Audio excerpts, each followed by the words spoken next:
Hi there, it's Caroline, Queen of Scraps. I'm an independent Stampin' Up demonstrator in Cambridge, New Zealand.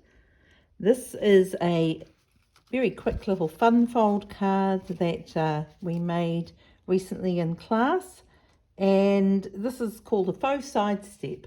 And the reason it's called a faux side step is because instead of having all the complicated cutting and folding like this one does, which is a true side step, this one kind of does the simplified cheat version, and that's what I'm going to teach you today. Super great way of using up some scraps. So I'm going to make this my Conquer the Scrap Pile card for May. So the PDF has got all the instructions. I've actually already cut and folded these ones, and so I'll just go through it with you. This is actually a standard card base, but instead of folding it in the middle, we're going to pop it in here in portrait. We're going to score it at 2.5, side along, score it at 5, and then the 5 one is at 13. Okay, so those are the folds there, and we're going to make it a mountain, valley, and then another mountain, and burnish those well. The other piece is the side step piece, and this is 10 point, sorry, excuse me, it is 21 centimeters folded in half, which is 10.5, and it's just 8 centimeters wide. So those are the two pieces of cardstock. I've already cut the DSP as well. I'm using up some scraps from a couple of sweets.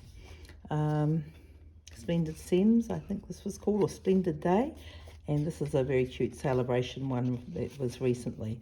So I think those colours still work very nicely together, and I'm going to make that for you. So let's just burnish these folds as I said before. Side step piece, and this one is the card base. Let's just give the a score as well. There we go. So that's all nicely burnished up for you. I'm going to use my glue or whatever adhesive you prefer, and this little piece is going to go onto the side step piece. This is, as I say, all the dimensions are in the. Let's make sure I've got this up the right way. Yes, that is where the hinges are at the top. Don't want these birds upside down. Great. And these two little bits, I think I want it this way. Both sides would work. I'm just using this on a soft seafoam background. Now we're just going to pop that in there. Let's have a little mat, a little bit of glue on there. So open that up, and this piece can go on here.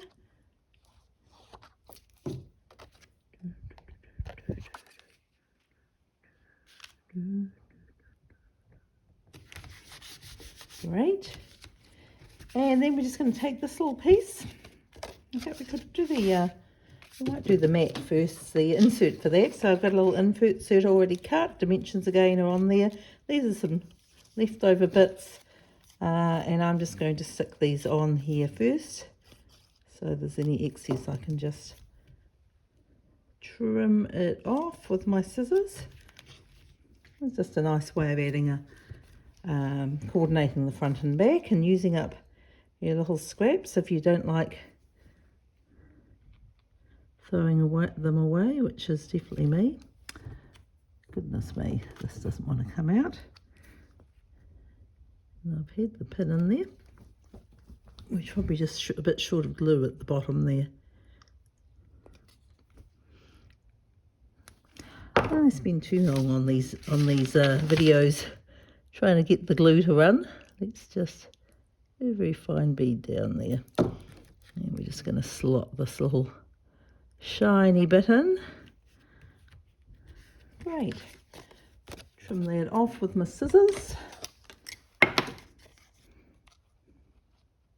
Maybe throw some of my scraps away. I think these bits might have to get thrown away. There we go.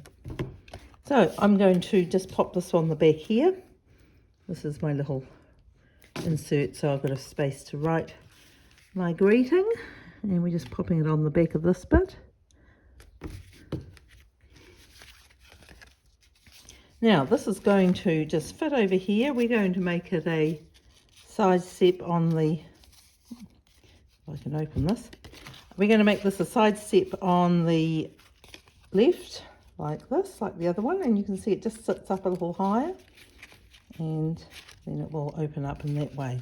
So to make that work, all we have to do, we need to put a bead of glue along there.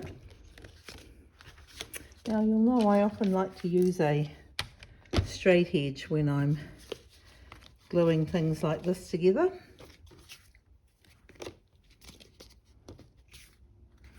If I can remember how I'm doing this.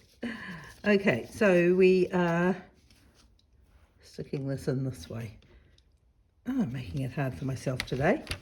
Let's not make it hard for myself. Let's bring that down to here. And this bit is going on the back like that. That's correct. This just helps keep everything square and lined up. You can just use your trimmer. Sometimes I use my there